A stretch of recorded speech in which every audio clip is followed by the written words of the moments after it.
오늘 하나님 주시는 말씀 함께 보겠습니다. 사도행전 8장 4절에서 25절 말씀입니다. 신약성경 200쪽 사도행전 8장 4절에서 25절. 우리 한 절씩 교독하시고 25절을 함께 읽도록 하겠습니다. 그 흩어진 사람들이 두루 다니며 복음의 말씀을 전할세.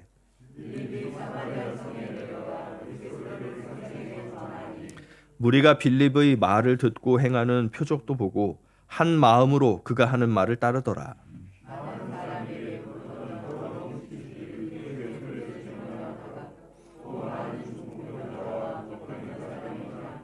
그 성에 큰 기쁨이 있더라.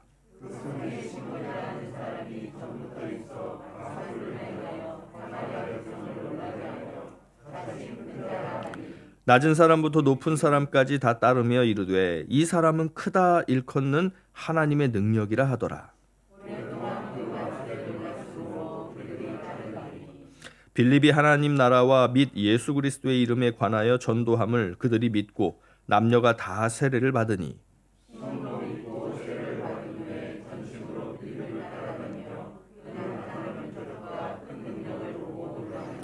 예루살렘에 있는 사도들이 사마리아도 하나님의 말씀을 받았다 함을 듣고 베드로와 요한을 보내매 이는 아직 한 사람에게도 성령 내리신 일이 없고 오직 주 예수의 이름으로 세례만 받을 뿐이더라.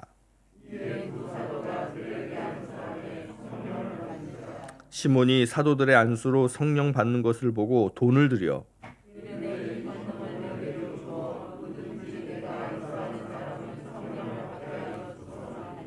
베드로가 이르되 내가 하나님의 선물을 돈 주고 살 줄로 생각하였으니 내 은과 내가 함께 망할지어다.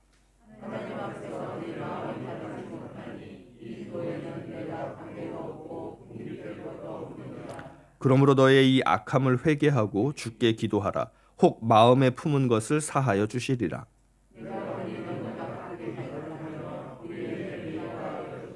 시몬이 대답하여 이르되 나를 위하여 주께 기도하여 말한 것이 하나도 내게 임하지 않게 하소서 하니라. 두 사도가 주의 말씀을 증언하여 말한 후 예루살렘으로 돌아갈새 사마리아인의 여러 마을에서 복음을 전하니라. 아멘. 혹시 우리 송구영신 예배 때 나오지 못하셔서 그 말씀 카드 못 받으신 분들 계시면요, 뒤에 말씀 카드가 준비되어 있으니까 이따 끝나고 나가시다가 말씀 카드 하나씩 가져가시고 또 말씀 붙들고 기도하시면 좋을 것 같습니다. 예수님께서 우리에게 주신 지상 최대 명령, 그러니까 가장 높은 그리고 가장 큰 그 명령이 뭐냐? 그 이제 사도행전 1장 8절의 말씀을 우리가 이제 늘 이야기를 하죠. 오직 성령이 너희에게 임하시면 너희가 권능을 받고 예루살렘과 온 유대와 사마리아와 땅끝까지 이르러 내 증인이 되리라. 그죠? 어찌 보면 우리 성도님들이 또 이렇게 우리 신년 기도회 정도까지 참여하실 정도라고 한다면 다들 이 중국에 나오실 때 아마 이 말씀을 마음에 품고 나오셨을 것이다 라고 생각을 해요. 그래, 내가 이제 한국을 넘어 중국으로 가는 것은 실제적인 이유는 비즈니스 때문에, 교육 때문에, 뭐 아이들 때문에 이렇게 내가 가지만 하나님께서 나를 보내시는 이유는 바로 이 말씀 때문이다. 복음 때문이다. 내가 이것 때문에 중국으로 간다. 아마 이런 생각들을 다 마음에 품고 그렇게 나오셨을 것이다 라고 생각을 합니다. 예루살렘, 그리고 그 예루살렘을 넘어서 온 유대, 그리고 그 유대 땅을 넘어서 사마리아, 그리고 땅끝까지 이렇게 동시다발적이면서 아울러 점진적으로 복음을 가지고 나아가 증인이 되라 라고 하신 이 예수님의 말씀, 어찌 보면 우리에게 가장 중요하고 가장 핵심이 되는 명령이다 라고 할 수 있을 겁니다. 예루살렘과 온 유대 땅에 정말 폭발적인 복음의 확산이 있었어요. 12사도들을 중심으로 또 예수님께서 부활하시고 그리고 40일 동안 그 제자들에게 이제 예수님을 보여주셨지 않습니까? 그 부활을 목격한 자들이 이제 예루살렘에 머물면서 기도하다가 성령을 받게 되죠. 성령을 받고 나서부터 정말 본격적인 복음 사역을 시작을 합니다. 그러니까 복음이 정말 폭발적인 그러한 확산이 일어나게 되었던 거예요. 자, 근데 이제 참 우리의 이 땅에서의 삶이라는 게 그런 것 같아요. 뭔가 이렇게 하나님의 일이 잘 되면 영원할 것 같잖아요. 근데 꼭 하다 보면 걸림돌이 생기는 거죠. 자, 어떤 걸림돌이 생기느냐? 스데반 집사님이 순교를 당하는 사건이 발생합니다. 그러니까 유대 극단주의자들이라고 해야 될까요? 정말 이 예수 그리스도를 믿는 자들을 핍박하고 박해하는, 정말 어찌 보면은 이 그리스도인들을 이단시했던 그러한 유대인들이 이제 누구를 죽이게 되냐면 스데반이라고 하는 신실한 주의 종, 우리 집사님을 죽이게 되죠. 근데 그것이 어찌 보면은 이 유대 사회 안에서의 그리스도인들에게 굉장히 커다란 충격이었던 것 같아요. 그러니까 본격적인 그리스도인들에 대한 박해가 어찌 보면은 극단적으로 나타난 게 이 스데반 집사님의 순교입니다. 자, 이 일을 기점으로 어떤 일이 발생하게 되냐면 유대와 예루살렘에 하나님의 복음이 막 확산됐잖아요. 그러면서 이게 사마리아로 나가게 되는 거예요. 예루살렘과 온 유대와 그리고 사마리아와 땅끝. 이렇게 말씀해 주신 예수님의 지상 명령이 무엇을 통해서 성취가 되느냐? 그리스도인들의 박해를 통해서 성취가 됐다는 겁니다.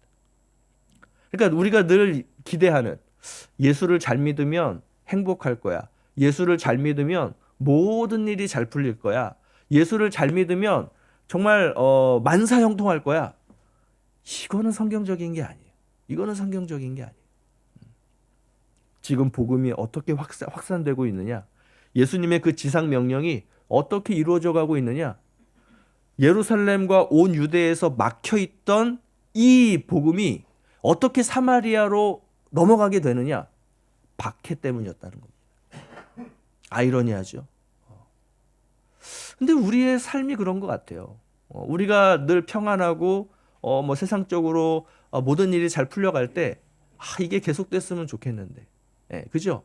근데 어느 순간에 막다른 벽에 탁 마주치게 되잖아요.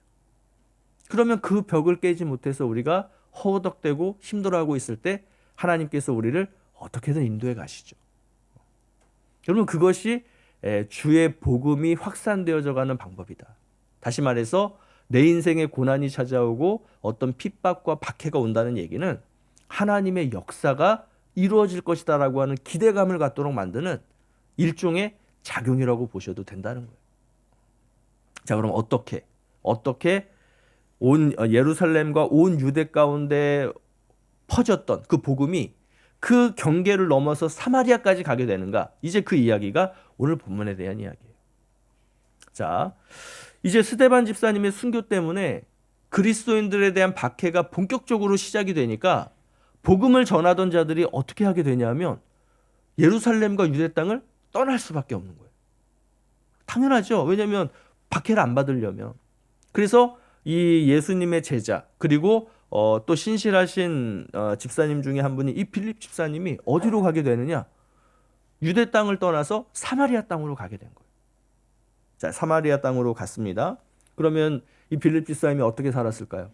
야, 내가 저 유대 땅에서 복음 전하다가 험한 꼴 당하고 이렇게 지금 쫓겨다니는데 이 사마리아 땅에 와서는 조용히 살아야지. 그리고 그냥 열심히 일해가지고 돈 벌어서 이제는 좀 편하게 살아야지 이랬을까요? 아니에요. 그 복음을 들고 그 사마리아 땅으로 도망가서 그 사마리아 땅에서도 뭐 하느냐? 거기서도 복음 전하는 삶을 사는 거예요. 자, 이렇게 복음을 전하니까 어떤 일이 벌어져요? 그 사마리아 땅에 이 복음의 영향력이 나타나는 겁니다. 자, 그러면 그 복음의 영향력이라는 게 뭘까요? 정말 우리가 마치 복음이라고 하는 것을 가지고 하나님과 거래하듯이 하나님, 내가 복음 전하는 삶을 살면 하나님 저에게 좀 이만큼을 주셔야 됩니다. 그러면 제가 주시면 좀 더 또 열심히 살아볼게요. 마치 이렇게 하나님과 거래하고 딜하듯이 이런 것이 아니라 진짜 내 안에 있는 그 순결한 복음, 내가 받았던 그 복음의 순결함과 그 역사와 능력이 무엇인지 알기 때문에 하나님이 말씀하지 않으셔도, 주님이 말씀하지 않으셔도 내가 그냥 기뻐서, 내가 자원해서 그 복음을 열심히 전했던 사람, 그 사람들이 바로 이 사도행전에 기록되어 있는 복음 전파자들인 거예요. 그 중에 한 명이 바로 이 빌립입니다. 자, 이 빌립 집사님도 그렇게 열심히 이 복음을 전합니다. 그런데 이제 이러한 빌립 집사님의 이야기를 쭉 묵상을 하다 보면요, 계속해서 저는 우리 성도님들이 생각이 나는 거예요. 디아스포라 성도들. 왜 우리가 중국 땅에 나와 있을까? 이 땅에 나와서 우리는 지금 뭘 하고 있을까? 각자 다양한 이유들로 이 땅에 나와 왔지만 하나님께서 그러한 이유들을 통해 우리를 오늘 이 땅으로 보내신 그 이유와 목적이 뭘까? 이거를 우리는 생각하지 않을 수가 없고, 또 그렇기 때문에 아까 제가 처음에 말씀드렸던 다 이 사도행전 1장 8절의 말씀을 품고 나오셨을 텐데, 오늘 우리들의 삶은 과연 이 1장 8절의 말씀에 비교해서 어떻게 지금 나아가고 있을까? 이러한 것들이 기대되기도 하고 또 기도하게 되는 거죠. 빌립 집사님의 디아스포라로서의 삶이 어땠을까요? 그 유대 땅을 떠나서 살았던 이 빌립 집사의 사마리아의 땅에서의 삶은 어땠을까요? 오늘 빌립 집사님과 함께 본문에 등장하는 사람이 누구냐면요, 시몬이라고 하는 사람입니다. 사마리아 사람이겠죠. 사마리아 땅에서 만난 사람이니까. 근데 이 사람의 직업이 독특해요. 어떤 직업을 가지고 있었느냐? 마술을 행하던 사람이었습니다. 마술. 그러니까 이제 이게 뭐 무당인지 아니면 오늘 우리가 요즘에 이렇게 뭐 TV나 이런 걸로 보면 마술사들 있죠. 막 이렇게 트릭을 통해서 사람들에게 우아하도록 하는 뭐 그런 사람인지 모르겠지만 어쨌든 마술을 행하던 사람이었다라고 이야기를 합니다. 근데 이 사람들이 시몬이라는 사람을 대하는 것을 봤을 때 약간 그런 어떻게 보면은 사이비 교주와 같은 그러한 사람이었던 것 같아요. 마술을 통해서 사람들을 놀라게 하면서 나는 이렇게 큰 자다 라고 사람들에게 떠버렸던, 근데 그게 진짜로 통했던 그게 이제 시몬이라고 하는 사람의 위치 또 상황이었다라고 보여져요. 그런데 문제는 뭐냐? 사마리아 사람들 모두가 이 시몬을 따르면서 뭐라고 표현을 하냐면 하나님의 능력이다라고 칭송을 했다는 거예요. 그러니까 진짜 사이비 교주인 거죠. 그죠? 내가 하나님이다. 나 하나님의 아들이다. 내가 성령이다. 라고 하는 이 이단 교주들처럼 이 시몬도 사람들로부터 그런 평가를 받았던 겁니다. 야, 저 사람은 진짜 하나님의 능력을 가진 사람이다. 라고 말이죠. 자, 근데 이 시몬을 바라보면서 하나님의 능력이다 라고 칭송을 했던 이 사마리아 사람들의 상태를 우리가 그냥 넘기면 안 됩니다. 왜냐하면 이러한 모습들이 오늘 우리에게도 있을 수 있기 때문이에요. 자, 그러면 이 시몬을 향해서 왜 사마리아 사람들이 하나님의 능력이다 라고 칭송을 했을까? 자, 이 이야기 속에는 몇 가지의 의미가 담겨 있어요. 자, 첫 번째로 사마리아라고 하는 지역은 이미 종교적으로 봤을 때 하나님을 떠나서 수많은 우상과 이방신들을 하나님과 섞어서 섬겼던 사람들입니다. 그러니까 이 사마리아 사람들과 유대인들 사이의 갈등은 우리 성도님들이 많이 들어서 아시죠?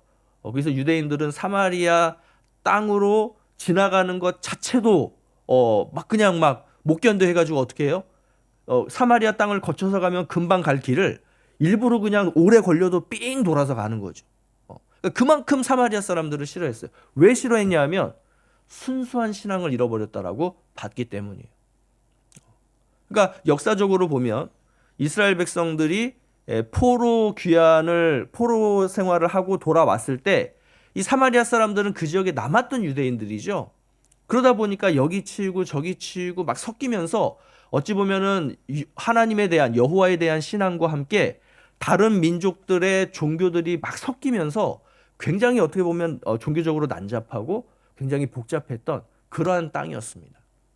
그러니까 이 유대인들이 봤을 때는 너무 이 하나님에 대한 신앙을 잃어버린 거예요. 근데 사마리아 사람들한테도 뭐는 있어요? 하나님에 대한 신앙은 있는 거예요. 없지가 않아요. 근데 뭐가 문제냐? 뒤섞인 겁니다. 여호와에 대한 신앙과 이방신들에 대한 신앙이 함께 섞여 있는 거예요. 자, 그렇기 때문에 시몬과 같은 사람들이 사람들로부터 하나님의 능력이라고 하는 인정을 받으면서 대접을 받았다는 겁니다. 자, 두 번째로 이게 의미하는 바가 뭐냐면 하나님의 능력이 뭔가를 사람들이 몰랐다는 거죠. 만약에 하나님의 능력이 뭔지를 알았다면 시몬의 그러한 모습들을 보면서 이야, 저게 하나님 능력이구나, 이럴 리가 없겠죠. 하나님의 능력을 한 번도 본 적이 없고 하나님의 능력을 한 번도 경험한 적이 없기 때문에 발생하는, 다시 말해서 영적 무지에서 발생한 그러한 모습이다라는 거죠. 자, 그러면 이 사마리아 사람들의 문제가 정말 사마리아만의 문제인가요? 오늘 우리는 어떠냐는 거예요. 오늘 우리는, 여러분, 나의 삶이 순결한 복음으로만 이렇게 딱 정해져 있습니까? 이 속에 세상의 어떤 가치라던가 어떤 우상에 대한 부분들이 전혀 섞이지 않고 나는 정말 순수한 예수 그리스도에 대한 삼위일체 하나님에 대한 신앙으로 나는 딱 정돈되어져 있냐는 거예요. 아마 나도 모르는 사이에 우리의 신앙이라고 하는 것은 세상의 가치, 어떤 우상적인 요소들, 그러한 하나님에 대한 섬김과 세상의 가치라고 하는 우상에 대한 섬김이 버무러져 있는, 사마리아 사람들과 별반 차이 없는 그러한 상태일 수 있다는 것입니다. 또 나는 과연 하나님의 능력을 뭐라고 여기고 있는가? 내가 생각하는 하나님의 능력은 무엇인가? 그래서 내가 기도하면 안 풀리던 비즈니스가 잘 풀리고 이게 하나님 능력이에요? 막 내가 기도해서 한국에 사놓은 집값이 지금 막 곤두박질 치고 있는데 내가 산 집만 막 집값이 올라, 이게 하나님의 능력이에요? 도대체 우리가 생각하는 하나님의 능력이 뭐냐는 거예요. 사마리아 사람들이 하나님의 능력이 뭔지 몰라서 그 시몬이 행하는 마술을 보면서 야, 저게 하나님의 능력이구나 라고 한 것처럼 오늘 우리가 진짜 하나님의 능력이 뭔지를 알고 있어서 그 하나님의 능력을 구별할 수 있느냐는 것입니다. 그렇지 않다면 우리의 모습이나 이 사마리아 사람들의 모습이나 별반 차이 없다는 거예요. 근데 사실은 사마리아 사람들보다 어찌 보면 오늘 우리의 모습이 더 심각하다라고 생각할 수밖에 없습니다. 뭐 요즘 같은 때는 우리가 어딘가를 직접 가보지 않아도 매스컴이라든가, 그죠? 요즘은 뭐 유튜브 이런 것들 통해서 아니 중국에 왔으면 유튜브 못 봐야 되잖아요. 근데 왜 우리 다 유튜브 보고 있어요? 아니, 이런 거 보면 하나님께서 기껏 옮겨놔도 우리는 어떻게든 세상의 악한 것들을 찾아서 탐닉하고 그걸 누리려고 하는 것이 우리의 죄성이다. 목사님, 유튜브가 죄인가요? 유튜브를 보는 게 죄가 아니라 뭘 보느냐가 문제죠. 여러분 유튜브 보면서 하나님의 능력이 뭔가 이렇게 체험하고 계세요? 유튜브 보면서 이게 하나님께서 나에게 이런 것들이 경험이 돼서, 아니면 오히려 더 세상에 안 좋은 것들을 많이 알아가세요? 우리가 하나하나 점검해 보면 내가 뭘 하지 말아야 될지, 뭘 해야 될지가 사실은 명확하게 드러납니다. 자, 그러면 우리가 왜 지금 세대가 더 문제냐? 조직적으로 이런 일들이 이루어지고 있다는 거죠. 종교 다원주의라던가 이 포스트 모더니즘이라고 하는 것이 물론 그 사마리아, 오늘 이 사도행전에 등장하는 사마리아 시대 때도 있는 개념이지만 오늘날에는 그러한 개념들이 좀 더 명확해지고 그게 무슨 학문처럼 이렇게 딱 드러나는데, 그럼 이렇게 구분해서 딱 드러났으면 이거 잘못된 거네, 이거 하지 말아야지 해야 되는데 어떻게 해요? 이런 것도 있어? 그러면서 오히려 그거를 우리는 더 하려고 한다는 거죠. 그래서 이 포스트 모더니즘과 같은, 그래서 하나님만 섬기는 것이 아니라 하나님도 섬기지만 세상에 이것도 섬기고 저것도 섬기고 이러한 어떤 우리의 죄악된 생각과 마음과 태도들이 이미 우리 삶 가운데 마치 이렇게 또아리를 틀고 있는 뱀처럼 있다는 거죠. 예수를 믿고 교회를 다닌다고 하지만 이 사마리아 사람들과 같은 신앙으로 살아가는 그리스도인들이 얼마나 많냐는 것입니다. 그리고 과연 우리는 거기서 예외일 수 있을까? 한번 극단적인 예를 한번 하나 들어볼까요? 이게 이제 우리 비슷한 얘기를 제가 우리 교사 세미나 때도 한번 하긴 했는데, 여러분 한국에서, 서울에서 그 교육열이 가장 높은 곳이 어딜까요? 지역적으로 봤을 때, 구 단위로 봤을 때 어디겠어요? 강남이죠. 서초, 송파, 강남 이 3구. 서울에서 가장 노른자 땅 3곳. 일주일이 며칠이죠? 7일. 그리고 그 중에 주일은 며칠이죠? 하루. 그죠? 7분의 1이 주일이죠. 자, 그러면 1년 동안의 주일은 52일. 이걸 시간으로 계산하면 얼마가 될까요? 곱해보세요. 자꾸 우리 머리를 이렇게 굴리셔야 됩니다. 52 곱하기 24. 예?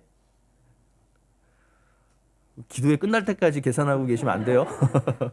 자, 하루가 24시간이고 주일도 24시간이잖아요. 그러면 우리가 보통 주일하면 7분의 1, 그래서 하루라고 얘기하지만 실질적으로 교회에서 우리 자녀들, 아이들이 예배를 드리는 시간을 얼마로 보면 좋을까요? 뭐 예배 드리고 성경 반변 모임하고 심지어 어떤 아이들 제자반까지 한다. 성경 공부까지 한다. 다 쳐야 길어야 3시간입니다. 그죠? 3시간. 자, 그러면 이 아이들이 보통 이제 한국에서는 아이들이 이렇게 집에서 걸어서 교회까지 오고 다시 교회에서 이렇게 집으로 돌아가는 이 시간, 걷는 시간까지를 해서 보통 이제 3시간 정도를 우리가 일주일에 하나님 앞에 예배를 드린다. 이렇게 이야기를 합니다. 그러면 3시간이라고 가정을 하고 이제 1년 동안 우리 아이들이 하나님 앞에 드릴 수 있는 시간이 얼마가 되냐면 156시간이 되는 거예요. 그럼 156시간이 며칠이 되냐면 6.5일이 됩니다. 일주일이 채 안 되는 시간인 거예요. 1년 동안. 그러면 이제 이 아이들이 156시간, 6.5일을 교회로 오느냐? 또 이게 아니에요. 자, 한국에는 뭐가 있냐? 학교마다 시험이 있습니다. 시험. 여기도 우리 아이들도 학교에 시험이 있죠. 자, 그럼 이제 시험 기간이라고 볼 때 보통 이 시험 기간을 몇 주로 보냐면 3주에서 4주로 봅니다. 왜 그러느냐? 보통 시험 기간은 한 주간이잖아요. 근데 이 한 주를 준비하기 위해서 학원들이 비상체제에 돌입해요. 약 2주 전부터. 자, 그리고 시험이 끝나요. 그럼 이제 끝났으니까 뭐 해야 돼요? 놀아야 되잖아요. 그래서 또 뒤에 한 주. 그래서 약 4주 정도를 아이들에게는 시험 기간. 자, 그러면 한 학기에 시험을 몇 번 봅니까? 2번 보죠. 중간고사, 기말고사. 그러면 중간고사 4주, 기말고사 4주. 또 2학기 때 중간고사 4주, 기말고사 4주는요. 한국교회교육부서는 아주 그냥 특별히 청소년부서는 완전히 파행으로 치닫습니다. 아이들이 교회를 안 와요. 아까 며칠이요? 6.5일. 거기서 시험 기간들 8주, 16주를 빼면 이건 뭐 게임이 안 되는 거죠. 4일 정도밖에 안 돼요. 4일. 아이들이 1년 동안, 청소년 아이들이 1년 동안 하나님 앞에 나와서 예배드리고 성경 공부하는 시간이 4일밖에 안 된다. 더 놀라운 건 교회 직분자 자녀들 중에도 이런 아이들이 굉장히 많다는 겁니다. 장로님, 권사님, 안수 집사님들께 왜 오늘 아이가 교회 안 나왔어요? 라고 물으면 시험 공부하느라고, 학원 가느라고. 그래서 본인은 교회 가라고 얘기했다는 거예요. 야, 너 교회 가야지. 근데 아니에요, 엄마. 오늘은 제가 시험 공부해야 돼서 학원 가야 돼요. 이러고 안 왔다는 거예요. 애가 공부하러 가겠다는데 어떻게 할 수가 없었다는 거예요. 한번 여러분 가정을 해보죠. 자, 지금 저기 우리 청도 동해안, 절대 그럴 리는 없겠지만 저 동쪽에서 엄청난 쓰나미가 몰려오고 있는 거예요. 그러니까 우리가 이제 우리 얼른 짐 싸고 빨리 저쪽으로 대피하자. 서쪽으로 도망가자. 근데 우리 애가 엄마 저 시험이에요. 그래서 저 지금 공부해야 돼요. 그럼 여러분들 그래? 내 새끼 기특하네. 너 열심히 시험 공부하고 있어. 엄마 아빠는 대피할게 그러고 가시겠어요? 무슨 말도 안 되는 소리 하냐며. 지금 공부가 중요하냐며 때려서라도 데리고 가겠죠. 근데 과연 우리가 아이들이 신앙생활, 하나님 앞에 나아간다. 그 생명을 주시는 예수 그리스도 앞으로 나아가는 일에 대해서 어떻게 우리 자녀들에게 대하고 있느냐. 만약에 오늘이 예배를 드리러 가야 되는 주일인데 아이들이 시험 공부하겠다라고 안 나간다라고 한다면 여러분들 때려서라도 교회 보내시겠습니까? 물론 그런 분들도 계실 거예요. 근데 우리 중에 대부분은 그렇지 않다는 거죠. 이건 어찌 보면 정말 아주 작은 부분에 불과합니다. 그러니까 이러한 모습들을 볼 때 왜 우리의 삶 가운데 이런 모습이 마치 자연스러운 것처럼 당연한 것처럼 여겨지느냐? 하나님과 세상을 겸하여 섬기는 그러한 삶의 태도가 이미 우리 안에 자리 잡고 있기 때문이에요. 우리가 정말로 하나님만 섬긴다, 내 안에 순결한 복음으로만 가득 차 있다 그러면 우리는 절대 그럴 수가 없을 겁니다. 여기 와서 제가 이제 이 부분을 느꼈던 게 뭐냐면 여기는 이제 대체 수업이 있잖아요. 그죠? 그러니까 이렇게 휴일 때문에 평일날 쉬게 되면 학교가 어떻게 하죠? 주일날 나오라고 하죠. 특히 우리 중국계 학교는. 그러면 이제 여기서 분명하게 또 두 부류로 나눠지죠. 어떤 부모들은 우리 애는 일요일에는 학교에 보내지 않습니다. 결석을 시키고 교회를 보내는 부모들이 있어요. 그죠? 근데 어떤 부모들은 어떻게 또 그러냐, 결석되는데. 그래서 그냥 학교를 보내는 부모들도 있는 거죠.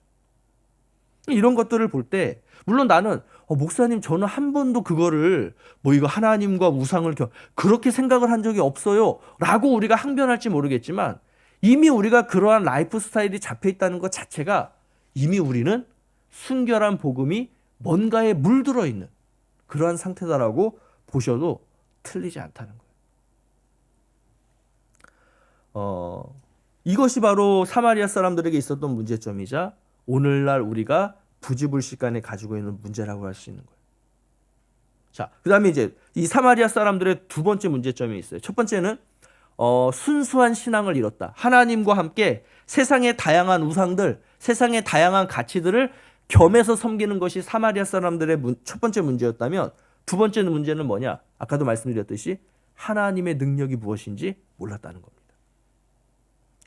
자, 오늘 본문 5절부터 8절을 다시 한번 볼 텐데 한번 우리 읽고 이야기를 나눠보죠. 자, 우리 다시 한번 5절부터 8절까지 읽겠습니다. 자, 시작. 빌립이 사마리아 성에 내려가 그리스도를 백성에게 전파하니 무리가 빌립의 말을 듣고 행하는 표적도 보고 한 마음으로 그가 하는 말을 따르더라.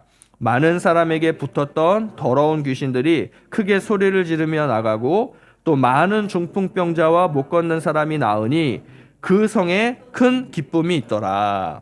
자, 이게 이제 빌립 집사님이 복음을 전했을 때 그 순결한 복음에서 나타나는 하나님의 능력이었다는 거예요. 자, 그럼 여러분들이 볼 때 이 4절부터 8절에 5절부터 8절의 말씀에서 뭐가 하나님의 능력이라고 생각되십니까? 우리가 지금 쭉 읽었죠? 이 5, 6, 7, 8절에서 어떤 내용이 하나님의 능력이라고 생각을 하세요? 우리가 흔히 하나님의 능력을 생각할 때 뭐를 생각하냐면 6절, 7절을 생각하는 거예요. 6절, 7절이 뭡니까? 표적도 보고, 그죠? 더러운 귀신이 크게 소리 지르며 나가고, 중풍병자 못 걷는 사람, 다시 말해서 병든 자들이 낫고, 우리는 자꾸 이것을 하나님의 능력이다, 이렇게 우리는 생각을 하죠. 틀리지 않아요? 그죠? 근데 이게 근원적인 하나님의 능력이 아니라는 겁니다. 자, 하나님의 능력은 뭐냐? 8절이에요, 8절. 진정한 하나님의 능력의 모습은 8절입니다. 8절이 뭐예요? 그 성에 큰 기쁨이 있더라. 여러분, 순결한 복음에서 나타나는 진짜 능력은 뭐냐? 기쁨이라는 거예요. 기쁨, 희락. 예수님께서 이 땅에 오셔서 크게 세 가지 사역을 했다라고 하죠. 가르치고, 전파하고, 고치고. 그죠? 그럼 이걸 왜 했냐는 거예요, 예수님이. 지금 빌립 집사님이 복음을 전했을 때 나타나는 표적, 그 다음에 귀신이 쫓기는 거, 그리고 병자들이 낫는 거, 이거 예수님이 복음 사역하셨을 때 나타났던 모습들이잖아요. 그럼 왜 예수님이 이러한 능력을 나타내셨나고요? 왜? 억눌린 자를 자유케, 그죠? 병에 얽매여 있는 자들을 자유케, 귀신에 얽매여 있는 자들을 자유케, 경제적인 문제, 삶의 빈곤함 때문에 억눌려 있는 자들에게 오병이어의 기적을 베푸심으로써 자유케. 그러면 이 자유함에서 나타나는 모습이 뭐예요? 기쁨이에요. 그러니까 복음의 진짜 능력은 뭐냐? 기쁨인데 우리는 복음의 능력을 주로 어디서 찾냐 하면 나 기쁘지 않아도 된다는 거예요. 뭐가 중요해요? 병이 낫는 게 중요해요. 나 기쁘지 않아도 돼요. 귀신 들린 거에서 그냥 낫는 게 중요한 거예요. 나 기쁘지 않아도 돼요. 뭐가 중요해요? 돈 많이 버는 게 중요한 거예요. 나 안 기뻐도 돼요. 우리 애가 좋은 대학 들어가면 되는 거예요. 나 안 기뻐도 돼요. 우리 애가 좋은 회사 취직하면 되는 거예요. 그러니까 우리의 하나님의 능력이라는 건 다 어디에 가 있냐면 진짜 나타나야 할 모습에 가 있는 게 아니라 그 모습이 나타나기까지의 이 과정 속에서 내가 필요하고 내가 원하는 거, 이걸 통해서 우리는 하나님의 능력을 경험하기를 원한다는 거죠. 이게 바로 순결한 복음을 갖지 않았기 때문에 나타나는 모습이다. 이렇게 볼 수 있는 겁니다. 자, 빌립 집사님을 통해서 이 사마리아에 선포된 순결한 복음은요, 그 능력을 나타내요. 정말로 빌립 집사님이 사마리아 지역에서 전한 복음의 내용은 하나님의 나라, 그리고 예수 그리스도였습니다. 자, 하나님의 나라라는 게 뭐냐? 복음이 지배하는 영역을 의미하는 거예요. 하나님이 다스리시고 통치하시는 영역을 나타내는 거예요. 자, 복음이 한 사람 한 사람의 마음 가운데 심기고 그 순결한 복음이 능력을 나타나게 되면 어떤 일이 벌어지느냐? 하나님께 순종하는 사람들이 생겨나는 거죠. 그죠? 그게 바로 하나님의 나라가 임했다. 이렇게 표현을 하는 겁니다. 하나님의 다스림과 통치함 속으로 사람들이 몰려드는 거죠. 자, 우리 마음에 하나님의 나라가 임하게 되면 가정에 하나님 나라가 임하게 되고, 가정에 임하게 되면 그 집단, 공동체에 임하게 되고, 공동체에 임하게 되면 한 나라가 하나님의 나라가 되는 거예요. 이것이 복음의 능력입니다. 그러면 그러한 복음의 능력을 통해서 뭐가 발생하느냐? 이러한 영적으로 혼탁한 것들이 사라지게 되는 거예요. 왜? 하나님의 영이 그 속에서 역사하시고 작용하시니까 이 하나님의 영과 관계없는 것들은 밀려나게 되는 거죠. 자, 이러한 일들이 벌어지면서 근본적으로 회복되는 게 뭐냐? 결과적으로 나타나야 되는 게 뭐냐? 그게 기쁨이라는 거예요. 그 기쁨이 생기는 과정에서 병자도 낫고 귀신도 쫓겨나게 되는 겁니다. 자, 그러면 이 말이 의미하는 게 뭐냐면 병자가 자신의 병이 낫지 않았으면 어떨까요? 복음이 들어왔어요. 근데 내가 지금 병 들어 있었는데 복음이 들어왔는데 어떤 사람은 병이 나요. 근데 나는 병이 안 낫고 여전히 아파요. 근데 어떤 일이 벌어져요? 복음 가짜네. 저건 나하고 상관없네. 이럴까요? 병든 사람도 뭐가 생겨요? 복음이 들어왔기 때문에 기쁨이 생긴다는 거예요. 이게 복음의 핵심인데 우리는 자꾸 뭘 하나님의 능력, 복음의 능력이라고 보느냐? 나야 된다는 거예요. 병에서 나야 된다는 거예요. 이것은 우리가 하나님의 능력을 잘못 생각하고 있다라고 하는 어찌 보면 대표적인 모습이다라고 하는 겁니다. 자, 그러면 우리의 신앙은 어떨까요? 정말 나의 신앙은 순결한 복음에 사로잡혀 있습니까? 내 마음에 하나님의 나라가 임해 있습니까? 나로 인해서 우리 가정에 하나님의 나라가 임하고 우리 가정 때문에 우리 옆에 있는 이웃들에게 하나님의 복음이 전파되고 정말 우리 청도하는 교회 때문에 이 지역에 하나님의 복음이 전해지고 있느냐는 거예요. 그래서 이 힘들고 어려운 이 코로나 시대에 이 힘든 상황 속에서도 곳곳에서 기뻐하는 모습들이 있느냐는 겁니다. 있다면 우리는 순결한 복음을 가지고 살아가는 그러한 사람들이라고 자부하셔도 돼요. 자, 시몬이라고 하는 마술사는 이렇게 빌립 집사님이 그 전하는 복음 그리고 그렇게 나타나는 능력들을 눈으로 본 후에 뭘 받아요? 세례를 받아요. 본인이 하나님의 능력이라고 칭송을 받던 사람이 막 빌립 집사님이 복음 전하면서 그 능력들이 나타나니까 본인이 뭘 해요? 그 빌립 집사님의 를 통해서 세례를 받는 거예요. 이분도 참 이렇게 겸손한 사람이구나라는 생각이 들어요. 저 같으면은 사람들이 그렇게 칭송하면 어떻게든 저 사람을 내가 몰아내가지고 나의 그 성을 계속 견고하게 가져가려고 할 텐데, 뭐 그런 거 중요하지. 그냥 가가지고 넙죽하고 세례를 받아요. 그러니까 우리와 똑같은 거죠. 우리도 복음을 듣고 이렇게 성경 공부를 하다 보니까 예수님 살아계시네. 그럼 나도 세례 받아야지 하고 똑같은 거예요. 똑같은 거예요. 자, 그런데 이 빌립 집사님의 사역 중에 지금 뭐가 이 당시에는 이제 없었냐 하면, 물로는 세례를 줄 수 있었어요. 근데 성령 세례가 없었습니다. 그 당시에 성령 세례는 사도들을 통해서만 하나님께서 주셨던 거죠. 그래서 이 사마리아 지역에 누가 파견되느냐? 베드로와 요한이라고 하는 두 사도가 사마리아 지역을 방문하게 됩니다. 그래서 그 세례 받았던 사람들에게 안수를 하는 거예요. 그리고 기도를 하는 거예요. 자, 그러자 그때서야 누가 임하셔요? 성령이 임하셨던 겁니다. 그러니까 또 다시 한번 난리가 났겠죠. 그 순결한 복음이 전파되는 정도로도 난리가 났었는데, 성령이 임하시면 이건 진짜 게임 끝이죠. 그러니까 막 놀라운 일들이, 역사가 벌어집니다. 자, 이걸 또 누가 봐요? 시몬이라는 사람이 봐요. 자, 그러면서 이 시몬이 18절 19절을 보니까 어떤 행위를 합니까? 돈을 주고 사도들이 행하는 그 능력을 내가 사겠다는 거예요. 여러분, 이 시몬을 보면서 여러분도 어떻게 느껴지세요? 어이없다 이런 생각이 드시죠? 근데 그 어이없다라는 모습이 오늘 우리 안에 있다는 거예요. 자, 시몬은 아직도 이 마술사의 입장에서 지금 사도들을 보고 있는 겁니다. 그리고 자기가 가진 시각과 자기가 가진 가치관과 기준으로 내가 받은 복음을 바라보고 있다는 거예요. 순수한 복음이 시몬을 사로잡은 것이 아니라 자신이 추구하는 것, 내가 얻고자 원하는 것들을 얻기 위해서 복음을 마치 하나의 도구처럼 사용하려고 하는 거예요. 그러니까 쉽게 얘기하면 돈 벌려고 세례받은 거고 돈 벌려고 교회 다니는 거예요.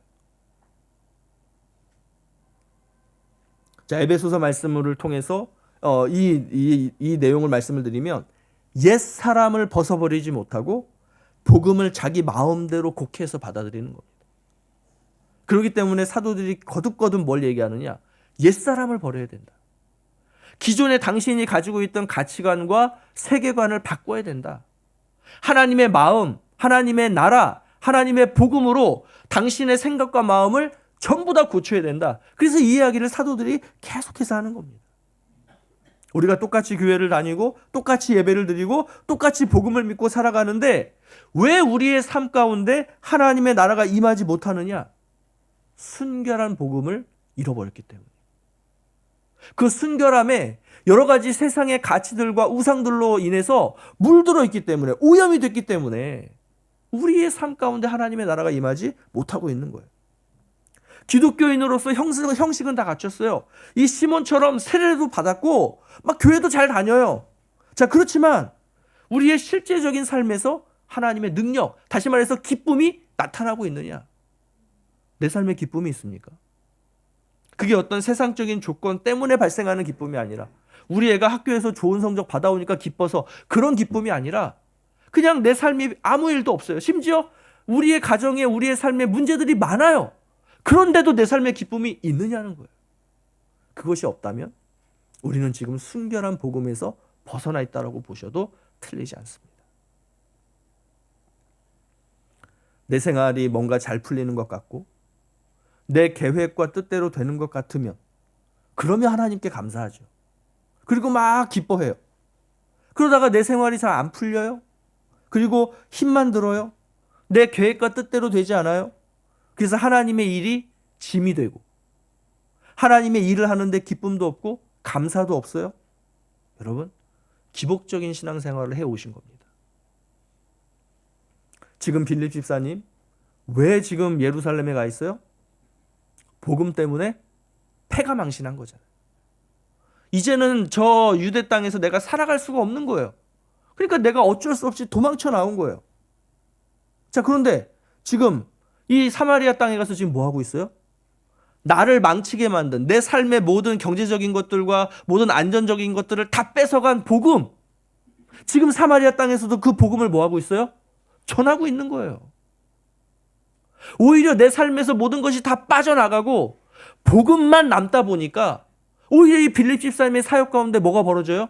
복음의 능력이 나타나는 거예요. 우리는 복음 외에 너무나 많은 것들이 있어요. 그러다 보니까 복음이 없어도 행복한 거예요. 복음이 없어도 기뻐할 수 있어요. 복음이 없어도 감사할 수 있어요. 그러다 보니 어느 순간 이것이 우리를 지배하고 우리를 다스리면서 이제는 복음이 없어도 살 수 있지만 이게 내 삶에서 없으면 안 되는 거예요. 내 자녀, 내 건강, 우리의 어떤 경제적인 부분, 이제는 이게 없으면 안 되지. 복음은 좀 없어도 얼마든지 살아갈 수 있다라고 우리는 생각하고 있다는 거죠.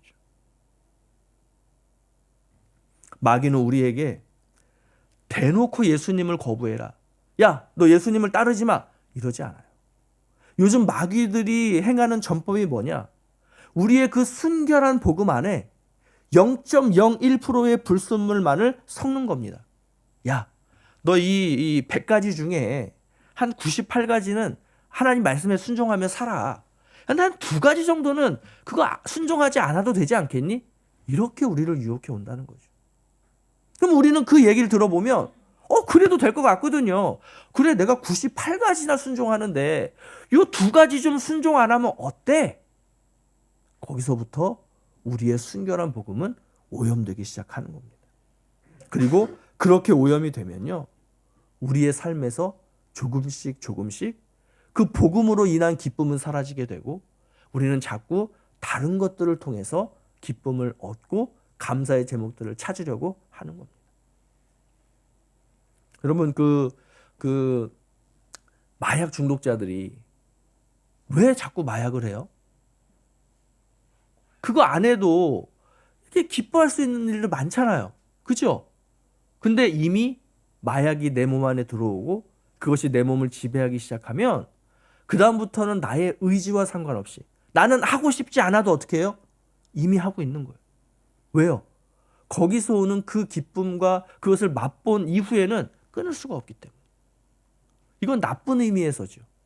근데 우리가 순결한 복음이 얼마든지 우리 안에서 그 마약보다 더 놀라운 역사들을 일으키는데 우리에게 그러한 순결한 복음의 능력들은 사라지고 우리의 삶은 그러한 순결한 복음은 오염이 되어서 어느 순간부터인가 자꾸 세상의 가치와 우상들을 따라 사는 것. 이것이 바로 사마리아인들의 모습이자 오늘 우리의 모습은 아닌가를 이 한 해를 시작하면서 우리가 주님 앞에 좀 점검해 보셨으면 좋겠어요. 자, 오늘 2가지를 이야기를 나눴습니다. 첫 번째, 우리의 삶은 하나님만 섬기고 있는가? 아니면 하나님도 섬기지만 세상의 다양한 가치와 우상들도 섬기고 있는가? 자, 이 부분을 한번 점검해 보시고 또 한 가지, 과연 내 삶 가운데 그 순결한 복음이 가져다주는 능력이 나타나고 있는가? 능력이 뭐라 그랬죠? 어떤 눈에 보이는 어떤 것들이 아니라 기쁨이라 그랬죠. 기쁨. 지금 내가 기뻐할 수 없는 상황인데 기뻐하고 있어요. 내가 지금 할 수 없는데 하나님의 일을 하고 있어요. 자, 왜 그러느냐? 내 안에 복음이 있기 때문에. 세상 사람들이 볼 때, 세상의 기준으로 볼 때 나는 절대 행복할 수 없고 나는 절대 기뻐할 수 없고 나는 절대 감사할 수 없는 것 같지만 내 안에 복음이 있기 때문에 나는 그 상황에서도 감사할 수 있고 그 상황에서도 기뻐할 수 있는 것, 이게 바로 우리 그리스도인들이 가지고 있는 하나님의 능력이다라고 하는 것입니다. 이 하나님의 능력이 내 안에 있는가? 또 이 능력이 없다면 이 능력을 회복하기 위해서 나는 무엇을 어떻게 해야 될까? 이런 부분들을 한번 하나님 앞에서 묵상하시고 또 기도하는 오늘 이 시간이 되었으면 좋겠습니다. 자, 우리 이 시간 함께 찬송가 540장 찬송하시고 우리 기도 제목 나누도록 하겠습니다.